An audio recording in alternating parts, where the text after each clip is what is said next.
जय हिंद दोस्तों, मास्टर जी info channel पर आपका स्वागत है। दोस्तों आज हम लोग देखने वाले हैं अरिहंत पब्लिकेशन का सेट नंबर 8। जी हाँ दोस्तों, अरिहंत पब्लिकेशन का सेट नंबर 8 देखने वाले हैं। जो क्लास होगा दोस्तों ये महाविश्लेषण क्लास होगा, यानी कि एक प्रश्न में आपको कम से कम 10 प्रश्न का आंसर मिलने वाला है दोस्तों। तो चलिए दोस्तों स्टार्ट करते हैं। स्टार्ट करने से पहले अगर आप हमारे चैनल पर नए हैं तो चैनल को सब्सक्राइब कर लीजिएगा और बेल आइकन को जरूर दबा दीजिएगा, ताकि जब भी हम वीडियो डालें आप तक पहुंच सके। दोस्तों बिहार सचिवालय से संबंधित बहुत सारे प्लेलिस्ट जो है डिस्क्रिप्शन बॉक्स में बना हुआ है। अरिहंत का सेट नंबर 1 से लेकर 7 का भी विश्लेषण हो गया है। अगर आपने नहीं देखा है तो जल्दी से डिस्क्रिप्शन बॉक्स में लिंक दिया गया है, वहां जाकर आप देख सकते हैं दोस्तों। तो चलिए दोस्तों स्टार्ट करते हैं आज का वीडियो। मास्टर जिन्फो चैनल पर आप लोगों का हार्दिक स्वागत है। पहले प्रश्न से बात करें दोस्तों, जो महाविश्लेषण क्लास है, तो पहला प्रश्न है रामकृष्ण मिशन की स्थापना किसने की। तो रामकृष्ण मिशन की जो स्थापना की है दोस्तों ये स्वामी विवेकानंद ने की है। किसने की है? तो स्वामी विवेकानंद ने रामकृष्ण मिशन की जो है स्थापना की है। बात करें रामकृष्ण मिशन के, तो रामकृष्ण मिशन की स्थापना 1897 में स्वामी विवेकानंद ने अपने गुरु रामकृष्ण परमहंस के नाम पर की थी। बात करें दोस्तों कि आत्मीय समाज की, अब बात करें राजा राम मोहन राय ने आत्मीय समाज की स्थापना की 1815 में। वहीं राजा राम मोहन राय ने वेदांत कॉलेज की भी स्थापना की 1825 में। बात करें केशव चंद्र सेन की, तो केशव चंद्र सेन ने वेद समाज की स्थापना की थी 1867 में। यह भी हमें याद रखना है। चलते हैं अगले प्रश्न की ओर। सेकेंड नंबर जो प्रश्न है, भारत में दास प्रथा कब अवैध घोषित किया गया। तो भारत में जो दास प्रथा अवैध घोषित किया गया वह किया गया 1843 में। कब दोस्तों? 1843 में दास प्रथा जो है भारत में अवैध घोषित किया गया। ये भी हम लोग प्रश्न याद रखेंगे, ठीक है। बात करें 1847 के एक्ट 5 के द्वारा दास प्रथा अवैध घोषित कर दिया गया। 1853 की बात करें दोस्तों, तो 1853 में क्या हुआ था? 1853 में डलहौजी ने व्यवगत का सिद्धांत के तहत झांसी का विलय किया और मुंबई से था ने 16 अप्रैल 1853 को पहली बार भारत में रेलगाड़ी चली डेक्कन क्वीन, जो कि कितना किलोमीटर थी दोस्तों ये आपको कमेंट करके बताना है। बात करें 1863 के बारे में, तो 1863 में लॉर्ड एल्गिन की मृत्यु हुई। इसने बहावी आंदोलन का दमन किया था। बहावी आंदोलन का दमन लॉर्ड एल्गिन द्वारा किया गया था और यह हुआ था 1863 में। लॉर्ड एल्गिन की मृत्यु हुई थी, ये भी हमें याद रखना है। चलते हैं तीसरे प्रश्न की ओर। 1815 ईस्वी में निम्नलिखित में से किसने आत्मीय सभा की स्थापना की। तो आत्मीय सभा अभी मैंने बताया कि आत्मीय सभा की स्थापना राजा राम मोहन राय द्वारा किया गया। राजा राम मोहन राय द्वारा किया गया। बात करें 19वीं शताब्दी के प्रारंभिक में राजा राम मोहन राय बहुत बड़े सुधारक हुआ करते थे। हिंदू समाज में व्यक्त कुरीतियों और हिंदू धर्म के व्यक्तिगत रूढ़ियों पर जबरदस्त प्रहार किया। उन्होंने जाति प्रथा, वर्ण भेद, अस्पृश्यता, बहुविवाह, बाल विवाह, नारी अशिक्षा, वैधव्य जीवन की कष्ट, वेश्यावृत्ति और सती प्रथा, इन सब का विरोध किया। ठीक है दोस्तों, चलते हैं अगले प्रश्न की बात करें दोस्तों। 4th नंबर प्रश्न है कि सूची का मिलान करना है, ठीक है। तो ब्रह्मा समाज जो है, आत्मा और ब्रह्मा राजा राम मोहन राय द्वारा 1828 में की गई। सही है दोस्तों, ठीक है, यहाँ पर सही हो जाएगा। बात करें आदि ब्रह्मा समाज 1866 में केशव चंद्र सेन, ये भी सही है। बात करें आनंद मोहन बोस द्वारा साधारण ब्रह्मा समाज, ये भी सही है, यानी कि ऑप्शन नंबर ए इसका राइट होने वाला है। चलते हैं अगले प्रश्न की ओर। 5 नंबर प्रश्न है शारदा मणि कौन थी। तो शारदा मणि कौन थी ये प्रश्न पूछा जा रहा है। तो रामकृष्ण परमहंस जी की पत्नी शारदा मणि थी। रामकृष्ण परमहंस जी की पत्नी कौन थी दोस्तों? तो शारदा मणि थी। बात करें शारदा मणि देवी भारत के सुप्रसिद्ध संत स्वामी विवेकानंद के गुरु रामकृष्ण परमहंस की आध्यात्मिक सहधर्मिणी थी। बात करें अब देवी उमा जो थी राजा राम मोहन राय की पत्नी थी। ये भी हमें याद रखना है कि राजा राम मोहन राय की जो पत्नी थी देवी उमा थी। बात करें उसके बाद स्वामी विवेकानंद की मां की, तो स्वामी विवेकानंद की मां कौन थी? भुवनेश्वरी देवी। स्वामी विवेकानंद की मां कौन थी? भुवनेश्वरी देवी। ये भी हमें याद रखना है। और राजा राम मोहन राय ने ब्रह्मा समाज की स्थापना 1828 में की। ये भी हमें याद रखना है दोस्तों। 6ठे नंबर प्रश्न की बात करें, राजा राम मोहन राय द्वारा ब्रह्मा समाज की स्थापना कब की गई। तो तो राजा राम मोहन राय द्वारा ब्रह्मा समाज की स्थापना जो है 1828 में की गई। कब की गई दोस्तों? तो ब्रह्मा समाज की स्थापना राजा राम मोहन राय द्वारा 1828 में की गई। ये भी हमें याद रखना है। अभी मैंने राजा राम मोहन राय के विषय में चर्चा कर दिया है। चलते हैं 7 नंबर प्रश्न की ओर। निम्नलिखित में से किस मौर्य राजा ने दक्कन पर विजय प्राप्त की थी? तो दक्कन पर विजय प्राप्त करने वाले मौर्य राजा थे चंद्रगुप्त मौर्य। कौन थे दोस्तों?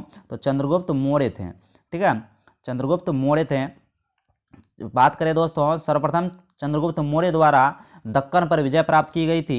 ठीक है, इस विजय उल्लेख विदेशी यात्री प्लूटार्क और जस्टिन ने भी किया है। प्लूटार्क और जस्टिन ने चंद्रगुप्त मौर्य के बारे में लिखा है कि उन्होंने दक्कन पर विजय प्राप्त करने वाले प्रथम मौर्य सम्राट थे। ठीक है, प्रथम मौर्य सम्राट विंध्या पर काफ़ी हिस्सों पर अपने साम्राज्य को मिला लिया। बात करें कुणाल की दोस्तों, तो कुणाल जो था कौन था? कुणाल तक्षशिला में हुए विद्रोह को दबाने के लिए अशोक ने कुणाल को भेजा था। अशोक ने कुणाल को तक्षशिला में हुए विद्रोह को दबाने के लिए भेजा था। बात करें बिंदुसार के बारे में, तो बिंदुसार कौन था दोस्तों? चंद्रगुप्त का पुत्र सम्राट अशोक के पिता बिंदुसार थे। इन्हें अमित्रघात, सिंहसेन, मदसार और अजातशत्रु वरिसार भी कहा जाता है। बिंदुसार जो थे चंद्रगुप्त मौर्य के पुत्र थे और अशोक के पिता बिंदुसार थे दोस्तों। इनकी जो प्रसिद्ध उपाधि है यह है कौन? अमित्रघात। अमित्रघात बिंदुसार को कहा जाता है। बात करें अशोक की, तो अशोक मौर्य वंश का प्राचीन काल का महानतम शासक सम्राट अशोक है दोस्तों, जिसके इतिहास की जानकारी इसको लेखों से प्राप्त होती है। ठीक है, इनके शिलालेखों से प्राप्त होती है। तो ये भी हमें याद रखना है। तो 7 का जो आंसर हो जाएगा option number B is the right answer. चलते हैं 16 महाजनपदों के युग में मथुरा इनमें से किसकी राजधानी थी? तो 16 महाजनपदों के युग में मथुरा इनमें से किसकी राजधानी थी? ये प्रश्न पूछा जा रहा है। तो मथुरा शूरसेन की राजधानी थी। 16 महाजनपद की चर्चा बौद्ध धर्म के अंगुत्तर निकाय में है। ये भी हमें याद रखना है दोस्तों। बात करें 16 महाजनपदों में मथुरा शूरसेन महाजनपद की राजधानी थी। उसके बाद बात करें वज्जी की राजधानी वैशाली थी। बात करें वत्स्य की राजधानी कौशाम्बी थी।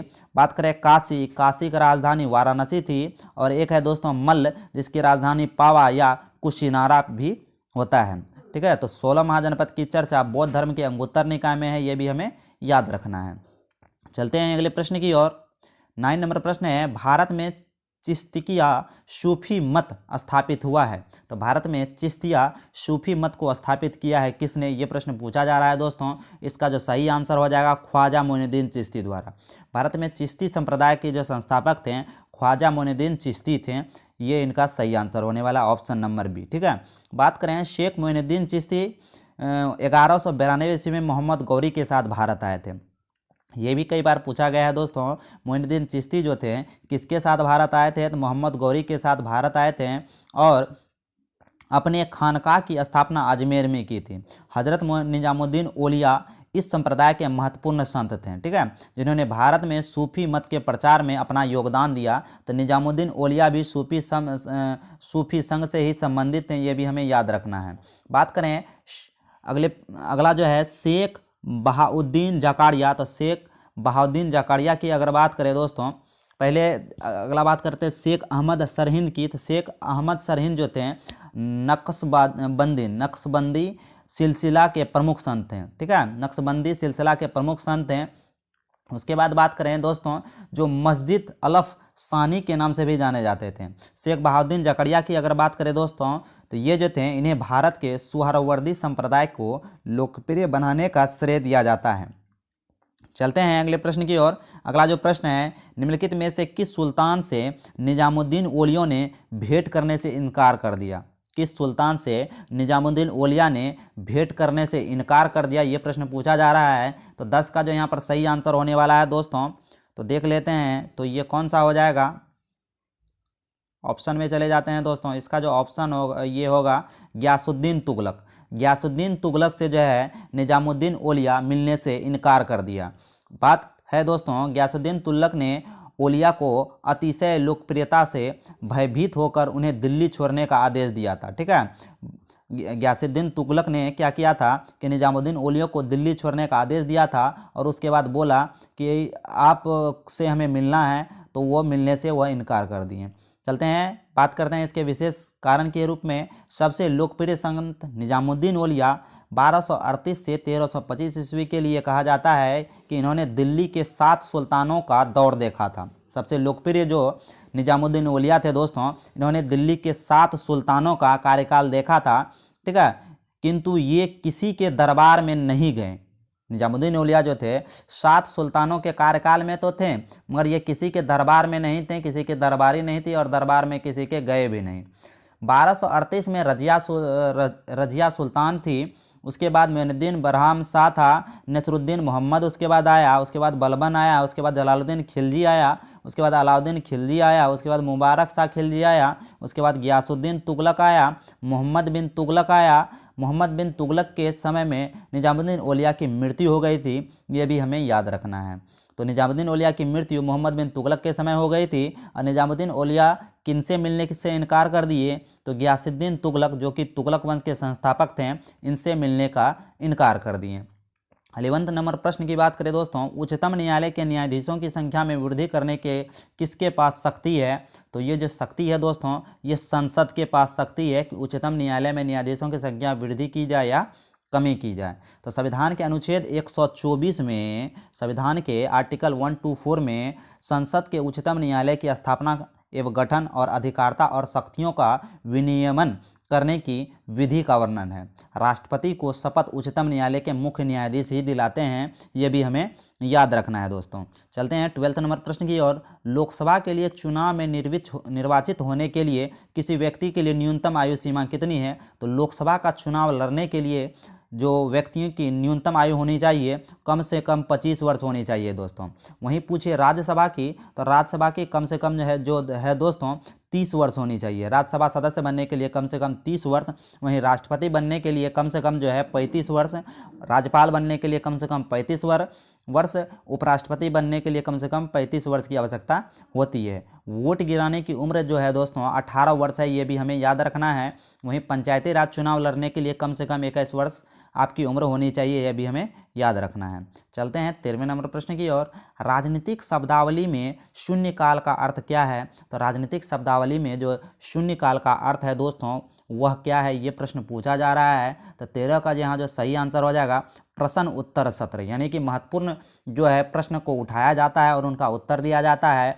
तो राजनीतिक शब्दावली में शून्यकाल का अर्थ है प्रश्न उत्तर सत्र। ठीक है दोस्तों, बात करें संसद के दोनों सदनों में प्रश्नकाल का तत्काल बाद के समय को शून्यकाल कहते हैं। संसद के दोनों सदनों में प्रश्नकाल के ठीक बाद के समय को शून्यकाल कहते हैं, उसे ही प्रश्न उत्तर सत्र भी कहा जाता है। बात करें दोस्तों प्रश्नकाल का जो समय होता है 12 बजे के बाद स्टार्ट होता है, ठीक है। बात करें इसके तत्काल बाद शून्यकाल प्रारंभ हो जाता है, ठीक है। 12 बजे के बाद का काल जो है तो शून्यकाल होता है और शून्यकाल जो है दोस्तों प्रश्न उत्तर सत्र भी कहलाता है। और संसद के दोनों सदनों में प्रश्नकाल के तत्काल बाद का समय जो है दोस्तों वह शून्यकाल कहलाता है। तो बात करें सरकार को घेरने के लिए विपक्ष संसद में स्थगन प्रस्ताव लेकर आता है, तो ये कभी भी लाया जा सकता है। चलते हैं 14 नंबर प्रश्न की ओर। 14 नंबर प्रश्न की बात करें दोस्तों, भारत में विभिन्न राजनीतिक दलों को राष्ट्रीय या क्षेत्रीय दल का दर्जा कौन देने का अधिकार किसके पास है? तो भारत में अगर किसी राजनीतिक दल को राष्ट्रीय अथवा क्षेत्रीय दल का दर्जा देने का अधिकार जो है ये किसके पास है? तो ये चुनाव आयोग के पास है। चुनाव आयोग ही किसी राजनीतिक दल को राष्ट्रीय या क्षेत्रीय दल का दर्जा देते हैं, ठीक है। तो 14वें नंबर के विश्लेषण की बात करें दोस्तों कि राजनीतिक दलों को राष्ट्रीय या क्षेत्रीय दल का दर्जा देने का अधिकार चुनाव आयोग को है। चुनाव आयोग में 3 सदस्य होते हैं। प्रतिवर्ष संसद के 3 सत्र या अधिवेशन होते हैं, बजट सत्र, मानसून सत्र, शीतकालीन सत्र। ये जो है 3 सत्र होते हैं। प्रतिवर्ष जो है संसद में 3 सत्र चलते हैं, बजट सत्र, मानसून सत्र और शीतकालीन सत्र। बात करें आर्टिकल 87 के तहत राष्ट्रपति का अभिभाषण है, ये भी हमें याद रखना है। राष्ट्रपति का अभिभाषण मंत्रिमंडल तैयार करता है और ये आर्टिकल 87 में है। चलते हैं दोस्तों अगले टॉपिक की ओर। भारत के उच्चतम न्यायालय की स्थापना 28 जनवरी 1950 को हुई थी, ये भी हमें याद रखना है। सर्वोच्च न्यायालय की स्थापना कब हुई थी?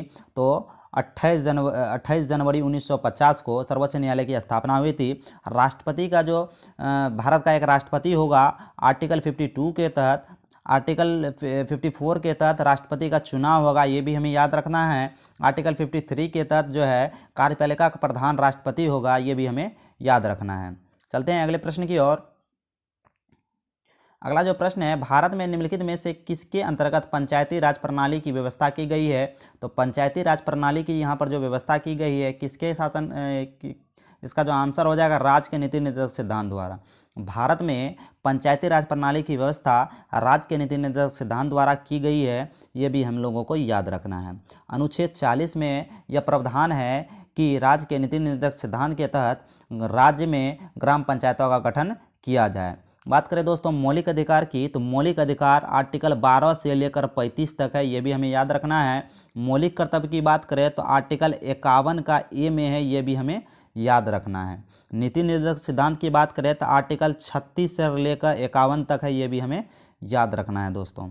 चलते हैं अगले टॉपिक की ओर।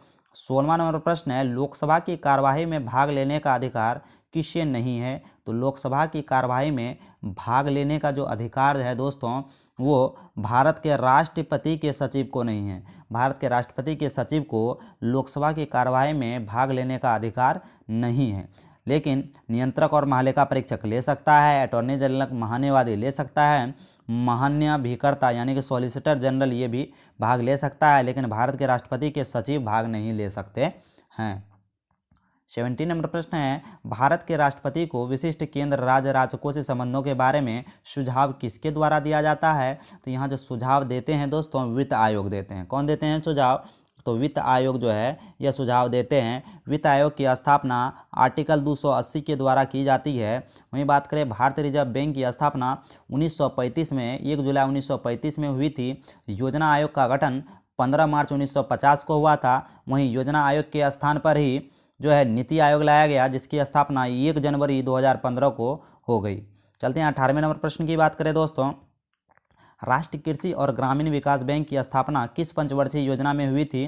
तो यह किस पंचवर्षीय योजना में हुई थी दोस्तों? तो यह हुई थी 6ठी पंचवर्षीय योजना में। राष्ट्रीय कृषि और ग्रामीण विकास बैंक यानी कि नाबार्ड की जो स्थापना हुई थी 6वीं पंचवर्षीय योजना में हुई थी। 6वीं पंचवर्षीय योजना में हुई थी, ये भी हमें याद रखना है। नाबार्ड की स्थापना 6ठी पंचवर्षीय योजना 1980 से 85 के बीच 19 जुलाई 1982 को हुई थी। कब हुई थी? 19 जुलाई 1982 को हुई थी। बात करें दोस्तों इसके अन्य फैक्ट की, तो चौथी पंचवर्षीय योजना 1969 से 74 के बीच थी। 1969 से 74 के बीच।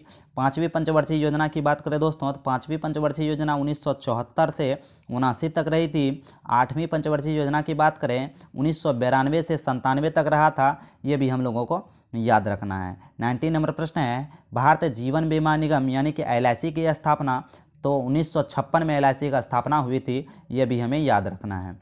चलते हैं 20 नंबर प्रश्न की ओर। 20 सूत्रीय कार्यक्रम गरीबी निवारण के लिए किसने दिया? तो 20 सूत्रीय जो कार्यक्रम है गरीबी निवारण के लिए इंदिरा गांधी जी ने दिया। भारत की पहली महिला प्रधानमंत्री इंदिरा गांधी थी, इन्होंने ही 20 सूत्रीय कार्यक्रम गरीबी निवारण के लिए दिया। गरीबी हटाओ के तहत इंदिरा गांधी सरकार के द्वारा 20 सूत्रीय कार्यक्रम की घोषणा 1975 में की गई। उसके बाद बात करें पंडित जवाहरलाल नेहरू, I.K. गुजराल तथा मोरारजी देसाई पूर्व प्रधानमंत्री रह चुके हैं, ये भी हमें याद रखना है। ये भी हमें याद रखना है। 21वां नंबर प्रश्न की बात करें 21वां नंबर प्रश्न की बात करें 21वां नंबर प्रश्न की बात करें दोस्तों, चलते हैं 21वां नंबर प्रश्न की ओर चलते हैं दोस्तों। भारत में सर्वप्रथम तेल ऊर्जा संकट कब हुई थी? तो भारत में सर्वप्रथम तेल ऊर्जा संकट कब हुई थी, ये प्रश्न पूछा जा रहा है। तो 21 का जो यहाँ पर सही आंसर होने वाला है वह हो जाएगा 1970 से 1980। 1970 से 80 में भारत में सर्वप्रथम तेल ऊर्जा संकट उत्पन्न हुई थी। चलते हैं अगले प्रश्न की ओर। 22वां नंबर प्रश्न है, भारत अधिकतम विदेशी मुद्रा किसके निर्यात से कमाता है? तो भारत जो है सर्वाधिक विदेशी मुद्रा जो है दोस्तों वो किसके निर्यात से? तो वह कपड़ा के निर्यात से कमाता है। 23 नंबर प्रश्न है, कवि विद्यापति का जन्म स्थल बिस्फी ग्राम के किस जिले में हुआ था?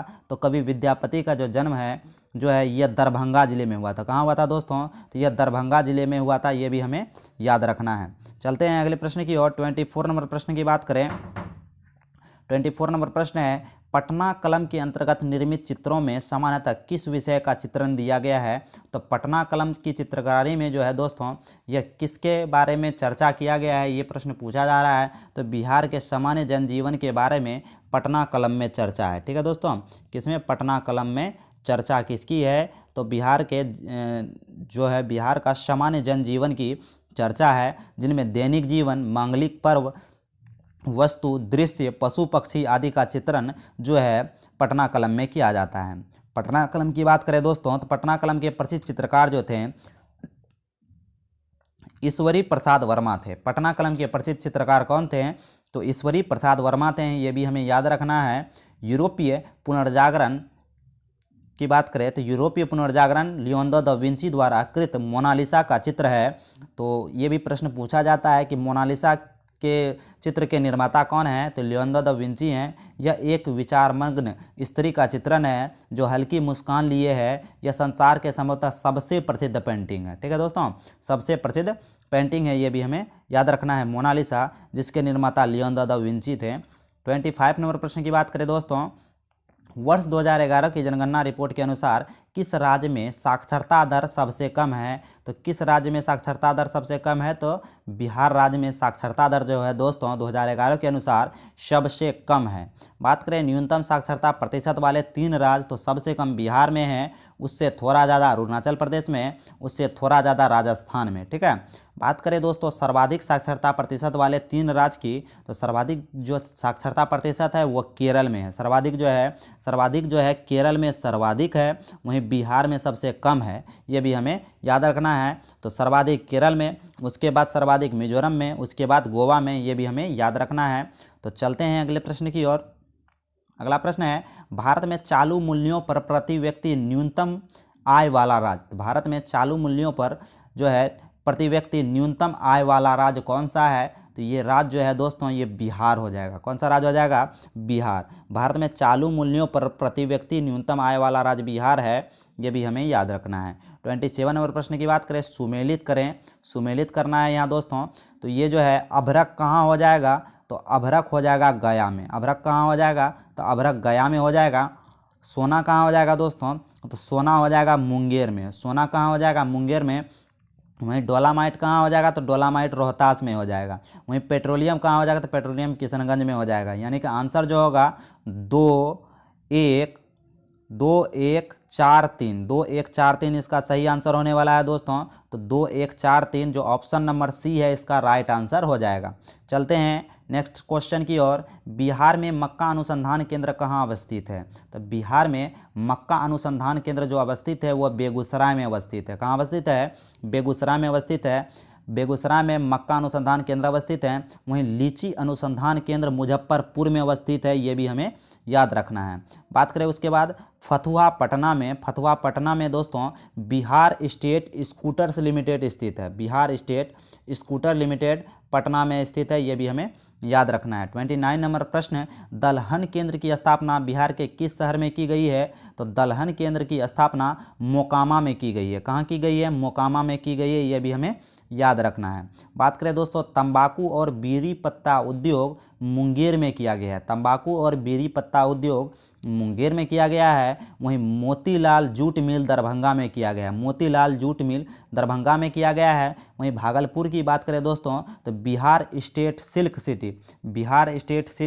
सिटी भागलपुर में है, ये भी हमें याद रखना है। ठीक है, तो इसका जो आंसर हो जाएगा ऑप्शन नंबर डी हो जाएगा। ठीक है, 28 का जो सही आंसर था वो दोस्तों सी था, तो ये भी हमें याद रखना है। चलते हैं अगले प्रश्न की ओर। अगला प्रश्न की बात करें दोस्तों, वीडियो अगर अच्छा लगे तो मास्टर जिन्फो को सब्सक्राइब कर लीजिएगा। बिहार सचिवालय संबंधित बहुत सारे प्रैक्टिस सेट आपको मास्टर जिन्फो चैनल पर अवेलेबल मिलेंगे। ये जो क्लास है दोस्तों अरिहंत पब्लिकेशन का सेट नंबर 8 है और सेट नंबर 1 से लेकर 7 तक दोस्तों प्लेलिस्ट बना हुआ है, डिस्क्रिप्शन बॉक्स में लिंक दिया गया है। तो ये महाविश्लेषण क्लास है, पूरा विश्लेषण का आनंद लें और वीडियो को ज़्यादा से ज़्यादा शेयर करें। पॉडजोल क्या है? तो पॉडजोल क्या है दोस्तों? तो ये हो जाएगा कोणधारी वन प्रदेशों में पाए जाने वाली मिट्टी।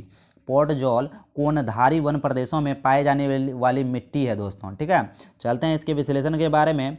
पॉडजोल जो है इस मिट्टी में जैविक पदार्थों एवं चूना पदार्थों की कमी पाई जाती है। शुष्क प्रदेशों में यह मिट्टी पाई जाती है और रेगिस्तानी क्षेत्रों में प्रमुखता से पाई जाती है, यह भी हमें याद रखना है दोस्तों। लोम मिट्टी की बात करें दोस्तों तो लोम मिट्टी क्या है, तो लोम मिट्टी की अगर बात करें तो लोम मिट्टी, दोमट मिट्टी को लोम मिट्टी कहा जाता है। यह चिकनी बलुई मिट्टी है दोस्तों। भारत के सबसे ज़्यादा क्षेत्र में दोमट मिट्टी पाया जाता है, ये भी हमें याद रखना है। ठीक है दोस्तों, चलते हैं अगले प्रश्न की ओर। भारत में जूट के उत्पादन में बिहार का स्थान कौन सा है, तो भारत में जूट के उत्पादन में बिहार का स्थान दूसरा है। भारत में जूट के उत्पादन में बिहार का स्थान दूसरा है। वहीं प्रथम स्थान पर वेस्ट बंगाल है। प्रथम स्थान पर वेस्ट बंगाल यानी कि पश्चिम बंगाल प्रथम स्थान पर, और दूसरे स्थान पर हमारा बिहार है, ये भी हमें याद रखना है। विश्व में प्रथम स्थान पर जो है भारत जो है जूट के उत्पादन में विश्व में प्रथम स्थान पर है, वहीं बांग्लादेश दूसरे स्थान पर है। जूट के उत्पादन में जो है इंडिया प्रथम स्थान पर है, वहीं बांग्लादेश जो है दोस्तों वो सेकेंड स्थान पर है, ये भी हमें याद रखना है। चलते हैं अगले प्रश्न की ओर। अगले प्रश्न की बात करें, वीडियो अच्छा लगे तो मास्टर जी इन्फो को सब्सक्राइब कर लीजिएगा और वीडियो को ज़्यादा से ज़्यादा शेयर भी कीजिएगा। 32 नंबर प्रश्न की बात करें, भारत के किस राज्य में माना दर्रा स्थित है, तो माना, नीति और लिपुलेख दर्रा ये सब उत्तराखंड में है। माना, नीति, लिपुलेख दर्रा उत्तराखंड में है। तो 32 का जो सही आंसर हो जाएगा ऑप्शन नंबर सी हो जाएगा, उत्तराखंड। ठीक है दोस्तों, माना, नीति, लिपुलेख उत्तराखंड में है, ये भी हमें याद रखना है। सिक्किम की बात करें तो नाथुला और जिलेपला जो है सिक्किम का दर्रा है। नाथुला और जिलेपला सिक्किम का दर्रा है।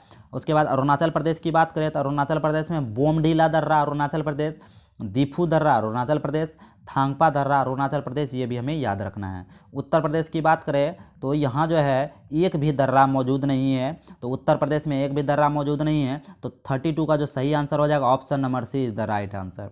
33 की बात करें दोस्तों, 33 नंबर प्रश्न की बात करें, भारत के किस राज्य में की सीमा नेपाल, भूटान और चीन तीनों के साथ मिलती है, तो नेपाल, भूटान और चीन के साथ मिलने वाली जो सीमा रेखा है दोस्तों ये किसकी हो जाएगी, सिक्किम की। सिक्किम की सीमा नेपाल, भूटान और चीन के साथ लगती है, ये हमें याद रखना है। ठीक है, अरुणाचल प्रदेश जो है कि अंतर्राष्ट्रीय सीमा भूटान, तिब्बत, चीन और म्यांमार से लगती है। तो अरुणाचल प्रदेश ऐसा राज्य है जिसकी सीमा 4 देशों से भूटान, तिब्बत, चीन और म्यांमार से लगती है। तो अरुणाचल प्रदेश से 4 देश की सीमा लगती है, सिक्किम से 3 देश की सीमा लगती है।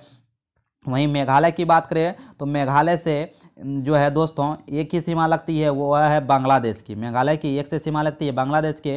वहीं पश्चिम बंगाल से जो है टोटल 5 देशों से सीमा लगती है, ये भी हमें याद रखना है। जैसे नेपाल से, भूटान से, बांग्लादेश से, ये सब जो है पश्चिम बंगाल से सीमा लगती है, ये भी हमें याद रखना है। राष्ट्रीय सीमा बात करें तो सिक्किम, असम और उड़ीसा, झारखंड और बिहार से पश्चिम बंगाल की सीमा लगती है। लेकिन पश्चिम बंगाल की जो अंतर्राष्ट्रीय सीमा है दोस्तों ये 3 देश नेपाल, भूटान और बांग्लादेश से लगती है। तो ये पश्चिम बंगाल का 3 देशों से सीमा लगती है। राज्य की बात करें तो 5 राज्यों से पश्चिम बंगाल की सीमा लगती है। बात करें पश्चिम बंगाल की सीमाएं कितने देशों के साथ है, तो ये 3 देशों के साथ है। पश्चिम बंगाल की सीमा कितने देशों के साथ है, तो 3 देशों के साथ है, ये भी हमें याद रखना है। चलते हैं नेक्स्ट क्वेश्चन की ओर।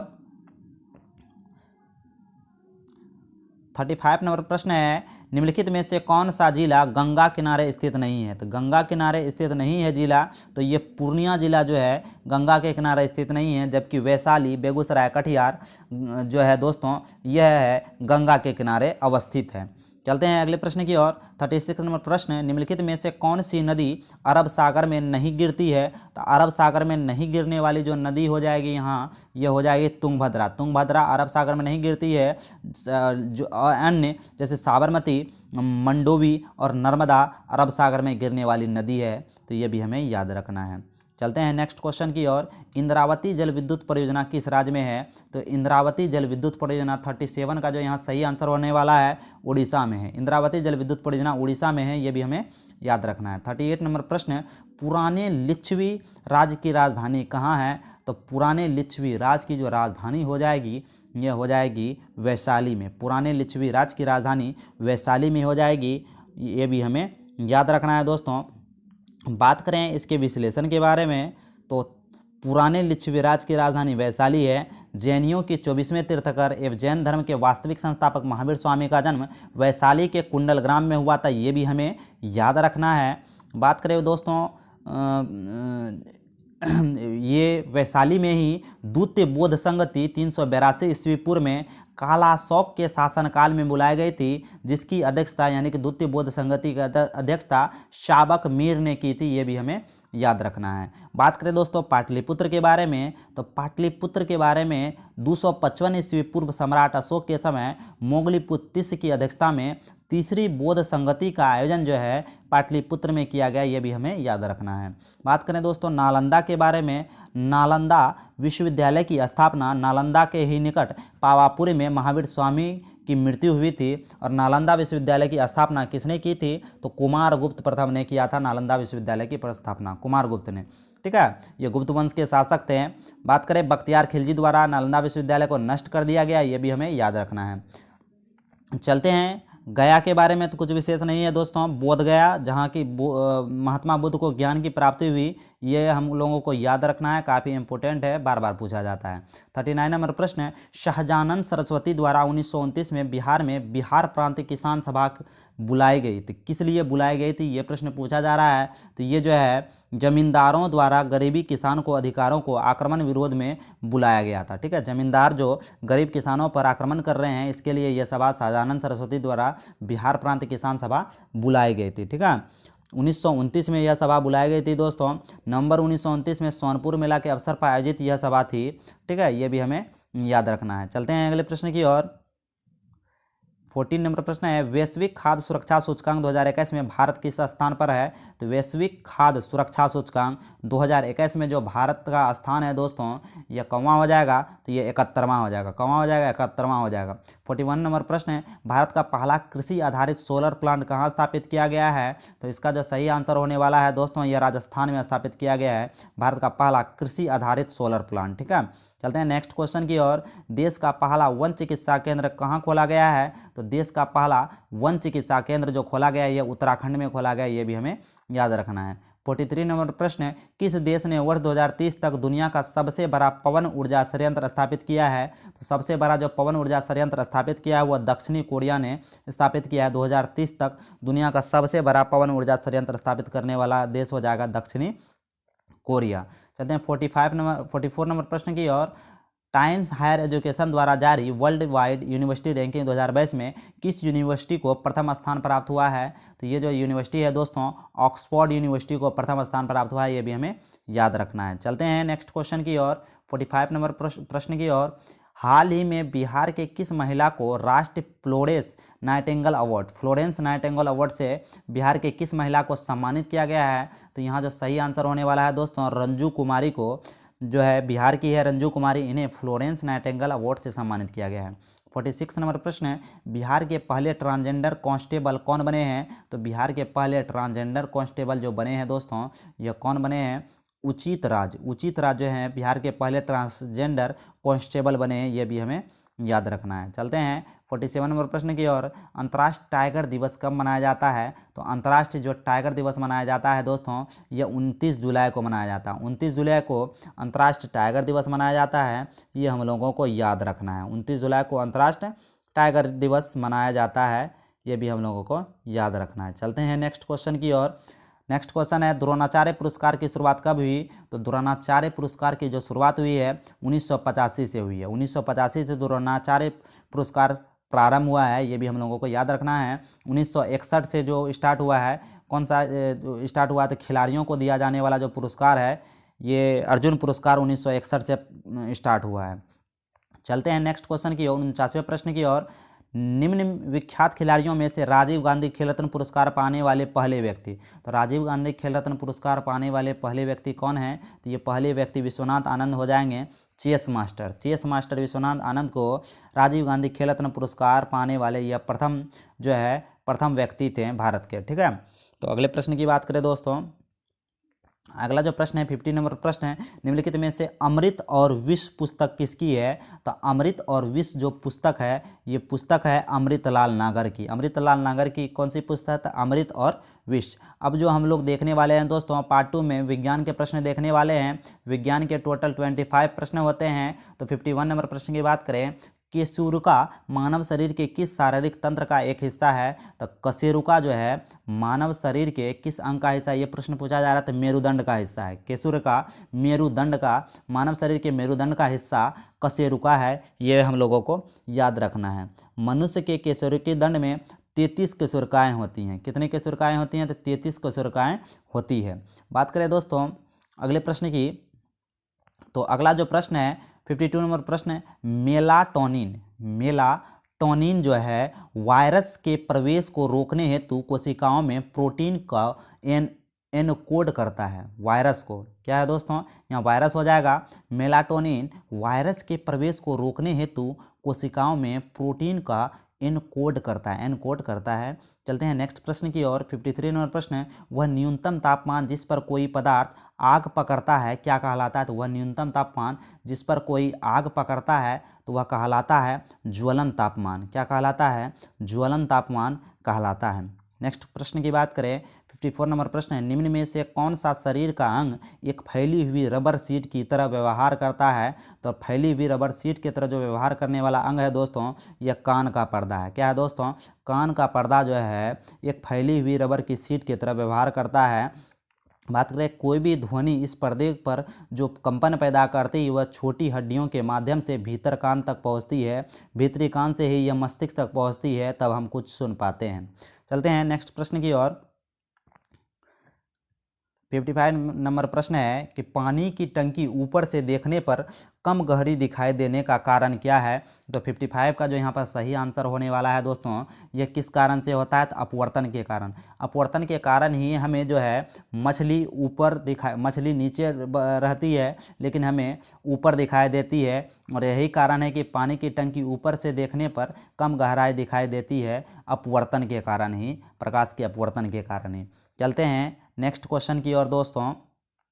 नेक्स्ट क्वेश्चन की बात करें, सूर्योदय और सूर्यास्त के समय वायुमंडल में लालिमा किस कारण छा जाती है? तो सूर्योदय और सूर्यास्त के समय जो लालिमा छाती है ये प्रकाश के प्रकीर्णन के कारण जो है लालिमा छा जाती है। प्रकाश के प्रकीर्णन के कारण जो है यह लालिमा छा जाती है सूर्योदय और सूर्यास्त के समय। ये भी हम लोगों को याद रखना है। चलते हैं नेक्स्ट क्वेश्चन की ओर। नेक्स्ट प्रश्न की बात करें दोस्तों, इसका जो आंसर होने वाला है क्या हो जाएगा? प्रकाश के प्रकीर्णन के कारण। 57 नंबर प्रश्न है, दीर्घ दृष्टि वाले व्यक्ति के लिए निकट बिंदु कितनी है? तो दीर्घ दृष्टि वाले व्यक्तियों के लिए निकट बिंदु जो है 25 सेंटीमीटर से अधिक है। 25 सेंटीमीटर से अधिक दीर्घ दृष्टि वाले व्यक्तियों के लिए निकटतम बिंदु है। ठीक है, चलते हैं नेक्स्ट क्वेश्चन की ओर। वायु के संगठक गैसों का सामान्यतः होती है। तो वायु के संगठक गैसों के सामान्यतः क्या होती है? तो ये सामान्यतः नाइट्रोजन और ऑक्सीजन होती है। वायु के संगठक गैसों के सामान्यतः होती है नाइट्रोजन और ऑक्सीजन। क्या होती है दोस्तों? नाइट्रोजन और ऑक्सीजन। बात करें दोस्तों, नाइट्रोजन और ऑक्सीजन तथा कार्बन डाइऑक्साइड का मिश्रण वायुमंडल है। वायुमंडल के दबाव को बैरोमीटर से मापते हैं, ये भी हम लोगों को याद रखना है। चलते हैं नेक्स्ट प्रश्न की ओर। नेक्स्ट प्रश्न की बात करें, पानी और चौक खरिया के मिश्रण को पृथक किया जाता है। पानी और चौक के मिश्रण को किससे पृथक किया जा सकता है? ये प्रश्न पूछा जा रहा है। तो ये प्रश्न, इसका जो आंसर होगा अवसादन द्वारा। अवसादन द्वारा पानी और चौक के मिश्रण को अलग किया जा सकता है। 60 नंबर प्रश्न है कि जंग यानी कि रस्ट उदाहरण है यौगिक का। जंग यानी कि रस्ट उदाहरण है यौगिक का, ये भी हम लोगों को याद रखना है। 61 नंबर प्रश्न है, जब एक लोहे की कील में जंग लग जाती है तो लोह ऑक्साइड का निर्माण होता है। जब एक लोहे की कील में जंग लग जाती है तो लोहे ऑक्साइड का निर्माण होता है। तो यह किस कारण से होता है दोस्तों? तो 61 का यहाँ पर जो सही आंसर होने वाला है भाड़ में बढ़ोतरी के साथ। भाड़ में बढ़ोतरी के साथ जब एक लोहे की कील में जंग लग जाती है तो लोह ऑक्साइड का निर्माण होता है और भाड़ में बढ़ोतरी होती है। ये भी हम लोगों को याद रखना है। 62 नंबर प्रश्न है, पैरासीटामोल क्या है? तो पैरासीटामोल जो है दोस्तों यह है एक पीड़ाहारी। पैरासीटामोल यानी कि दर्द निवारक दवा होती है पैरासीटामोल, ये भी हम लोगों को याद रखना है। ठीक है दोस्तों, तो अगले प्रश्न की बात करें दोस्तों, पैरासीटामोल एक पीड़ाहारी है। वहीं प्रमुख पीड़ाहारी की बात करें तो ये कौन सब हो जाएगा? तो ये आप एस्पिरिन हो जाएगा, बेंजोइक हो जाएगा, एसिमिटोसिन हो जाएगा, ये सब हो जाएंगे बात करें 63 नंबर प्रश्न की ओर, पैरासीटामोल तो हो ही गया। 63 नंबर प्रश्न की बात करें, हाल ही में लुप्त पक्षी कौन है? तो लुप्त पक्षी के बारे में पूछ रहा है, तो डोडो एक लुप्त प्राय जंतु है, ये भी हम लोगों को याद रखना है। ना उड़ने वाली पक्षी क्या है? तो ना उड़ने वाली पक्षी हो जाएगा ईमू। ईमू न्यूजीलैंड में पाई जाती है जो ना उड़ने वाली पक्षी है। 65 नंबर प्रश्न है, कीटों के मुख्य लक्षण क्या हैं? तो कीटों के मुख्य लक्षण जो हैं दोस्तों, ये हैं 3 जोड़ी टांगें। कीटों के 3 जोड़ी टांगें होती हैं। कीटों के कितने जोड़ी टांगें होती हैं? तो कीटों के 3 जोड़ी टांगें होती हैं, ये भी हम लोगों को याद रखना है। चलते हैं नेक्स्ट प्रश्न की ओर, द्विनाम पद्धति के जनक कौन है? तो द्विनाम पद्धति के जो जनक हैं कैरोलस लिनियस है। कैरोलस लिनियस जो हैं द्विनाम पद्धति के जनक हैं। चार्ल्स डार्विन जो है क्रम विकास के सिद्धांत के लिए जाने जाते हैं, चार्ल्स डार्विन। ठीक है। बात करें दोस्तों ग्रेगर जॉन मेंडल की, तो यह जर्मन भाषाई ऑस्ट्रेलियाई पादरी थे, ये वैज्ञानिक थे। इन्होंने अनुवांशिकी की खोज ग्रेगर जॉन मेंडल ने ही की। अनुवांशिकी की खोज ग्रेगर जॉन मेंडल ने की।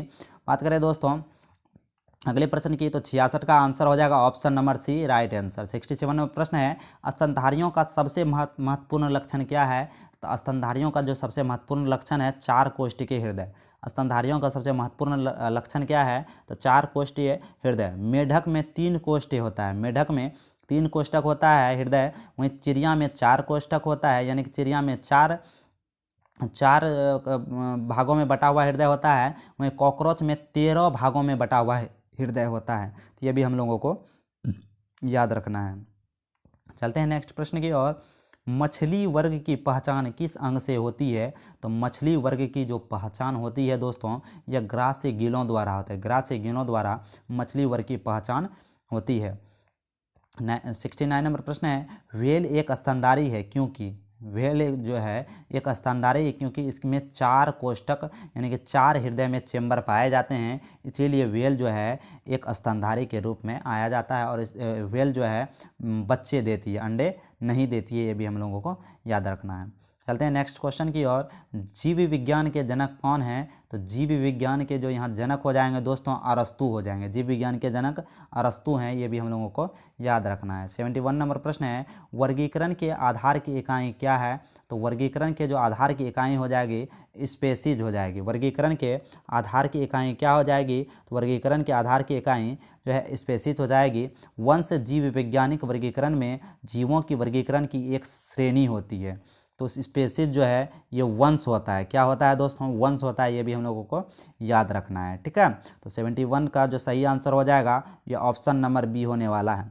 चलते हैं 72 नंबर प्रश्न की ओर, रुधिर में अधिकतर CO2 ले जाती है। तो रुधिर में अधिकतर CO2 जो कौन ले जाती है, ये प्रश्न पूछा जा रहा है दोस्तों। तो इसका सही आंसर हो जाएगा बाइकार्बोनेट आयनों द्वारा। रुधिर में जो अधिकतम कार्बन डाइऑक्साइड ले जाती है बाइकार्बोनेट आयनों द्वारा, ये भी हम लोगों को याद रखना है। चलते हैं नेक्स्ट क्वेश्चन की ओर। 73 नंबर प्रश्न है, शरीर में फास्फोरस पाया जाता है। शरीर में जो फास्फोरस पाया जाता है यह कहाँ पाया जाता है? तो अस्थियों और दांतों में, हड्डियों और दांतों में शरीर में सर्वाधिक फास्फोरस पाया जाता है। बात करें दोस्तों 74 नंबर प्रश्न है, मानव के लाल रुधिर कणों का जीवन काल कितना होता है? तो 120 दिन होता है। Option number A is the right answer.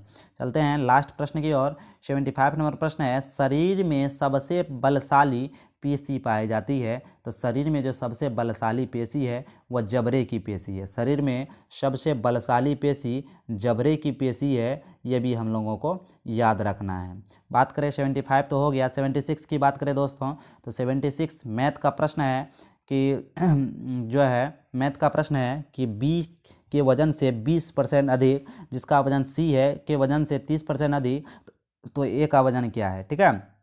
तो सी का वजन 100 ग्राम मान लेते हैं, 100 केजी मान लेते हैं। बी का वजन जो है 130 केजी हो जाएगा।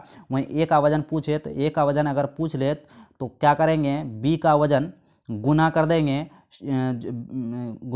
कितना? तो 120/100, और यह कट के कितना हो जाएगा दोस्तों? तो 12 गुना 13 कर देंगे तो 156 केजी। कितना हो जाएगा? 156 केजी। और 156 केजी को अगर परसेंट में बदलें तो 56% अधिक हो जाएगा। क्या हो जाएगा? 56% अधिक हो जाएगा, यानी ऑप्शन नंबर इसका बी हो जाएगा। तो अगर आप बोलिएगा तो मैथ का भी सोल्यूशन करवा देंगे दोस्तों। अभी हम लोगों ने देखा अरिहंत पब्लिकेशन का सेट नंबर 8। क्या देखा दोस्तों? अरिहंत पब्लिकेशन का सेट नंबर 8। इससे पहले सेट नंबर 1 से लेकर 7 तक अपलोड कर दिया गया है और प्लेलिस्ट भी बना है, डिस्क्रिप्शन बॉक्स में एक बार ज़रूर देख लें दोस्तों। करंट अफेयर का भी क्लास चालू हो गया है आप लोगों के कहने पर, तो इस वीडियो को ज़्यादा से ज़्यादा प्यार दीजिएगा और ज़्यादा से ज़्यादा शेयर कीजिएगा दोस्तों। अगर आप मास्टर जी इन्फो पर नए होंगे तो चैनल को सब्सक्राइब जरूर कर लीजिएगा। मिलते हैं अगले वीडियो में। हंसते रहिए, मुस्कुराते रहिए। जय हिंद, जय भारत।